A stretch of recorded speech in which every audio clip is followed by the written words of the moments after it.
அஸ்ஸலாமு அலைக்கும் ஃப்ரெண்ட்ஸ். இன்றைக்கி வந்து சாப்ஸு குச்சி வச்சு ஒரு புதினா ஃப்ரை பண்ண போகிறோம். வாங்க அது எப்படி பண்ணலான்னு பார்க்கலாம். அதுக்கு கொஞ்சம் கருவேப்பிலை எடுத்திருக்கேன், 5 பச்சை மிளகாய் எடுத்திருக்கேன், ஃப்ரெஷ்ஷாக இஞ்சி பூண்டு பேஸ்ட்டு அரைச்சி போட்டுக்கலாம். ஒரு புடி வந்து நான் சோயா சங்கு எடுத்துருக்கிறேன், 2 ஸ்பூன் மிளகு, ஒரு கைப்பிடி அளவுக்கு புதினா, ஒரு கைப்பிடி அளவுக்கு கொத்தமல்லி, ஒரு பாதி எலுமிச்சம்பழம். இந்த சோயாவை வந்து நம்ம வெறும் ட்ரையாக பவுட்ரு பண்ணி வச்சுக்கணும். மீதி எல்லாத்தையுமே எலுமிச்சம்பழம் சாறை பிழிச்சி உப்பு போட்டு நல்லா மையாக அரைச்சிக்கலாம். நான் எல்லாத்தையும் மிக்ஸி ஜாரில் சேர்த்துட்டேன். பாருங்கள், இந்த லவங்கம் பட்டையும் சேர்க்குறேன். லவங்கப்பட்டை, கல்பாசி கொஞ்சம், ஒரே ஒரு ஏலக்காய், கொத்தமல்லி, புதினா, உப்பு, எலுமிச்சப்பழ ஜூஸ் இதெல்லாம் சேர்த்து இதை நல்லா அரைச்சிக்கலாம். இந்த விதையெல்லாம் விழுது பாருங்கள், அதெல்லாம் நம்ம பொறுக்கி எடுத்துடலாம், இல்லாட்டி கசக்கும். இப்போ இதை நல்லா மையாக அரைச்சிக்கலாம். உப்பு கொஞ்சம் கூட சேர்த்து இப்போ ஒரு கடாய் வச்சுருக்கேன், அதில் ஒரு 3 ஸ்பூன் எண்ணெய் ஊற்றிருக்கேன். சாம்பார் வெங்காயம் ஒரு 200 கிராம் இதில் சேர்த்துக்கலாம். சேர்த்து இதை நல்லா வதக்கி விட்டுடலாம்.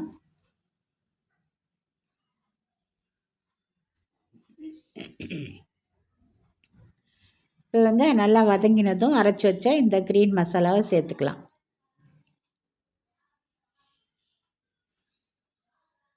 சேர்த்து இதையும் நல்லா வதக்கி விட்டுக்கலாம்.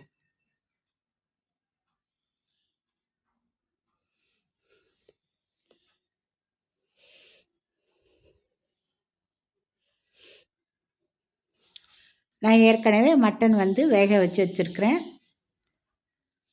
கொஞ்சமாக ஒரே ஒரு பிஞ்சு உப்பு போட்டு வேக வச்சு வச்சுருக்கேன். இப்போ நம்ம அதை சேர்த்துக்க போகிறோம். கொஞ்சமாக தண்ணி சேர்த்துக்கலாம், இல்லாட்டி மசாலா அடி பிடிச்சிரும். தண்ணி சேர்த்து ஒரு கொதி வந்த உடனே நம்ம மட்டன் சேர்த்துக்கலாம். இது சாப்ஸு குச்சின்னு சொல்லுவாங்க. மார்க்கண்டத்தில் இருக்கிற இந்த சாப்ஸு குச்சி அதை இப்படித்தான் செய்யணும்.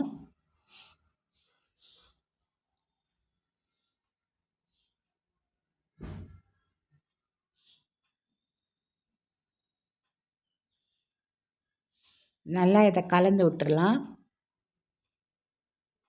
இதாங்க அந்த சாப்ஸு குச்சி. இது ரொம்ப வேறு மாதிரி ஒரு டேஸ்ட்டில் இருக்கும், நல்லாயிருக்கும். இந்த மாதிரி மிளகு எல்லாம் சேர்த்து செய்யும்போது இது உடம்புக்கு ரொம்பவே நல்லது. இப்போது அந்த முழு தண்ணியும் ஊற்றியாச்சு.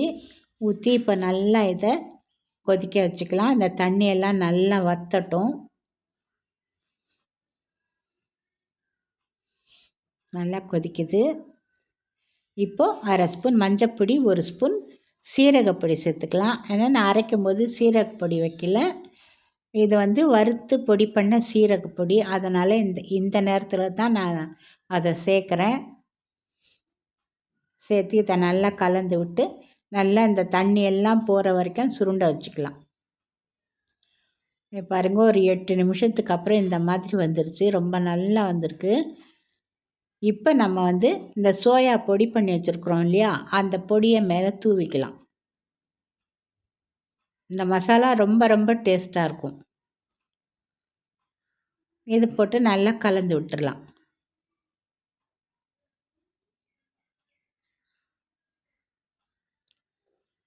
இந்த இந்த இந்த சமையலை வந்து எங்கள் வீட்டுக்கார் தான் பண்ணுறாரு.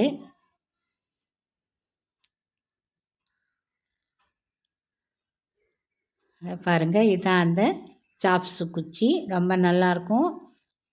நீங்களும் பண்ணி பாருங்கள். மேலே கொஞ்சம் கொத்தமல்லி தூவிக்கலாம். பிடிச்சிருந்தால் லைக் பண்ணுங்கள் ஃப்ரெண்ட்ஸ்.